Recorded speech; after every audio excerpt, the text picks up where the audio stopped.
sebuah syariat, tolong temukan dalil. Ayo kita baca-baca bersama-sama Pak. Nah, ini ada hadis dari Abu Umamah. Siapa Abu Umamah? Abu Umamah adalah sahabat besar Nabi. Dia seorang yang warok, ya, tidak pernah berbuat maksiat Pak kepada Allah.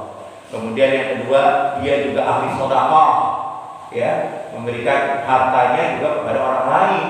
Dan ini salah satu sikap sahabat. Nah, ini hadis diriwayatkan oleh Abi Umamah radhiyallahu anhu dari sahabat Abi Umamah radhiyallahu anhu.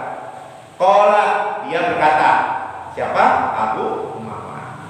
Idza ana mutun, jika nanti aku mati, kata Abu Umamah, fasnau bihi, maka uruslah aku. Dia pesan nih pada orang-orang yang mendengar ucapan dia nih, ya. Maka uruslah aku kama amarna Rasulullah sallallahu alaihi wasallam, sebagaimana yang telah diperintahkan oleh Rasulullah sallallahu alaihi wasallam. Ini hadis dari Abu Umamah Pak, ya. Ini hadis talqin. Ini luar biasa, ya. Jadi ini diperintahkan oleh siapa? Oleh Rasul sendiri. Ini bukan dari sahabat Pak, dari Rasul. Perhatikan di sini bagi orang-orang yang mengatakan bid'ah nih. Lihat hadis ini. Faqala, ya. Maka berkatalah, bersabdalah Nabi, idza mata, apabila mati ahadun, salah satu min ihwanikum, salah satu dari saudara-saudara kalian, kata Nabi, fasawatumul turab, kemudian sudah menyelesaikan penguburan, jadi tangannya sudah didatangkan Pak, maksudnya penguburannya sudah selesai. Ala qabrihi, atas kuburnya, atas kubur saudara kalian. Apa kata Nabi? Falyakum, maka berdirilah ahadukum, salah satu dari kalian, kata Nabi, ala ra'si qabrihi, atas kubur saudaranya. Summa liyaqul, kemudian mengatakan. Jadi ada orang yang berdiri Pak, salah satu orang. Kalau kita mau ustaz aja Pak ya, ustaz yang paham, cari ustaz yang paham, jangan cari ustaz yang nggak paham Pak. Apalagi dari kaki ini Pak, digini aja, jangan. Ya, ini hadis Rasul nih, ya. Apa kata Rasul? Falyakum, maka berdirilah, ya. Berdirilah salah satu dari kalian. Apa nih? Ala ra'si qabrihi, atas, di atas kepala saudara yang lain duduk Pak, satu berdiri gitu loh. Yang mimpin kan kelihatan kan semuanya kan. Jangan berdiri semua, yang lain apa nongkrong ya, duduk ya. Duduk asal jangan duduk di kuburan ya Pak. Ini hati-hati, jangan duduk di atas kuburan, nggak boleh nih Pak. Ya, kita berdiri, yang satu berdiri, nanti yang mimpin, ya biasanya ustaz lah, ustaz yang imam ini, ya, harus ustaz Pak. Sebenarnya di sini sudah ada amil ya, ada amil sakit. Ya percayakan kepada dia, jangan kepada orang lain.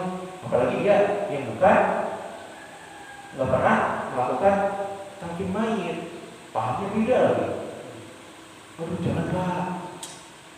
Ini orang-orang puri juga harus paham kayak gini nih. Ingetin ya. Ini kita sebagai RT, sebagai penguasa wilayah ya. Ada saudara-saudara yang meninggal, kasih tahu yang ya sebenarnya ustaz yang memahami ini lah. Ini kewajiban kita Pak. Ini kewajiban kita nih. Semua juga ya, ingatin lah Pak ya. Karena ini sudah mulai ya, kalau di Puri sudah mulai punah ini ada. Kalau di kampung masih menjalankan. Tapi di Puri saya khawatir Pak, ini hilang. Dianggap rakyat bid'ah padahal ini ada hadisnya. Gitu. Kita lihat ya. Jadi di sini dikatakan faliyaqul ya fulan ibnu fulanah. Nah, ini bedanya Pak. Jadi kalau kita nanti talqin mayit bukan wahai fulan bin fulan, tapi wahai fulan bin fulan fulanah. Wahai fulan bin ibunya. Ini bedain ya Pak. Jadi nanti kasih ke amil atau kasih ke mana yang orang yang akan melakukan talqin itu, binnya bukan bin bapaknya, tapi bin ibunya. Ya, bin ibunya. Kalau saya misalnya contoh Yudi bin Mahtum, itu bapak saya. Tapi nanti kalau dalam talqin Yudi bin Mursini itu ibu saya. Nah ini perhatikan ini Pak, ini beda nih ya. Ditagi ini beda dengan yang lainnya. Jadi ya dia ibunya. Ini karena Rasul sendiri, bukan kita Pak yang mengubah.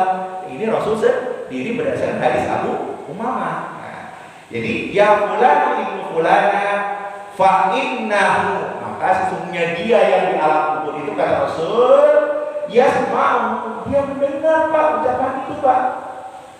Sebagaimana Ustaz Subhan juga mengatakan orang yang dikubur itu mendengarkan derap-derap kita. Bahkan sekarang pun kalau kita ziarah kubur akan mendengar suara-suara kita. Jadi yang dikubur itu mendengar berdasarkan di sini Pak, jelas Pak. Ya, jadi ini bukan perkara goib, tapi memang ada dasarnya. Maka banyaklah kita berziarah kubur. Seperti kita sekarang mengunjungi orang-orang tua kita yang masih hidup, dia akan senang kalau dikunjungi kuburnya. Walaupun kita setiap hari mendoakan, tapi kita doakan enggak? Alhamdulillah di masjid ini selalu kita mendoakan orang tua kita ba'da sholat. Makanya jangan tinggalkan zikir ba'da sholat sampai selesai, karena kita akan mendoakan juga kedua orang tua kita. Tapi akan lebih senang kalau kita ziarahi kuburnya Pak. Kebetulan sekarang bulan Sya'ban. Bulan Sya'ban disebut juga dengan bulan ruah, bulannya roh-roh. Ini Pak kesempatan baik untuk kita menziarahi kubur orang tua kita. Misalnya kita bisa ziarah kubur ke para wali-wali, tapi paling utama kalau wali itu sudah makamnya udah beda. Tapi yang masih dia bukan wali adalah justru orang tua kita.